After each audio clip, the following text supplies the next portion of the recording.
Pada video sebelumnya kita sudah membahas tentang application layer. Selanjutnya video kali ini kita akan membahas layer kedua, yaitu transport layer.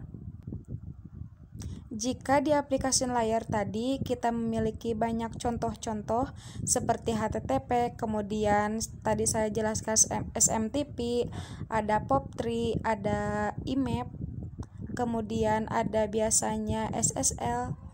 SSL itu digunakan untuk meremote suatu router atau server. Kalau teman-teman itu belum ngerti SSH, gak perlu khawatir, nanti kita pelajari SSH tersebut. Tapi yang jelas saya ingin menunjukkan bahwa di application layer itu banyak sekali contoh-contohnya. Dan sedangkan di transport layer itu hanya ada dua yang sering digunakan, yaitu TCP dan UDP. Nah, sebenarnya apa sih fungsi dari transport layer ini? Transport layer ini memberikan service ke application layer. Nah, salah satu service yang disediakan oleh transport layer khususnya protokol TCP.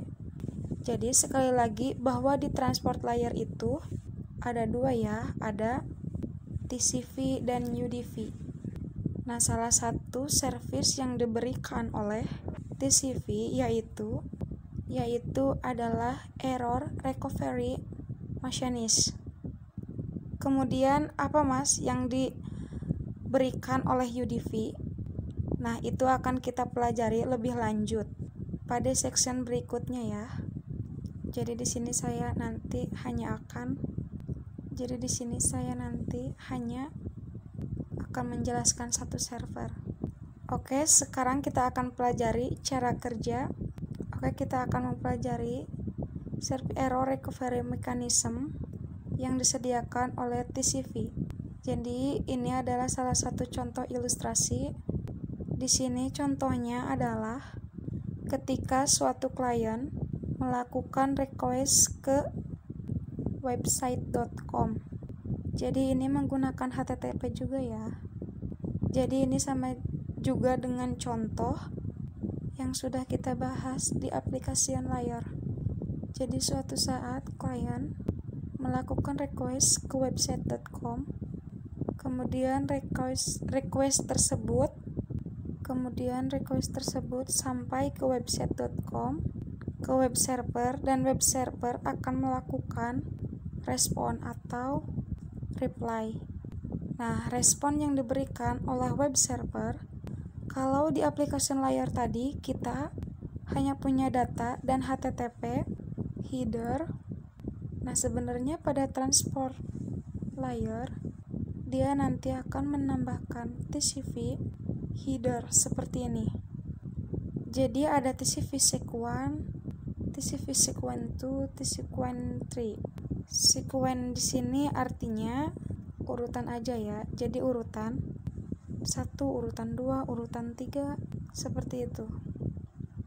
Nah, masalahnya adalah bisa saja respon yang diberikan oleh web server ini hilang atau error di tengah jalan. Mungkin di jaringan itu overload. Artinya sudah banyak banget komunikasi di dalam jaringan, akhirnya bandwidthnya tidak mencukupi, dan bisa saja suatu respon ini hilang di tengah jalan. Jadi contohnya di sini respon sequence 1, sequence kedua tidak ke klien. Nah, jika terjadi suatu hal seperti ini, maka klien nanti akan mengirimkan request lagi, meminta respon ke sequence 2 lagi. Jadi klien akan melakukan request ke web server, web server tolong kirimkan data dengan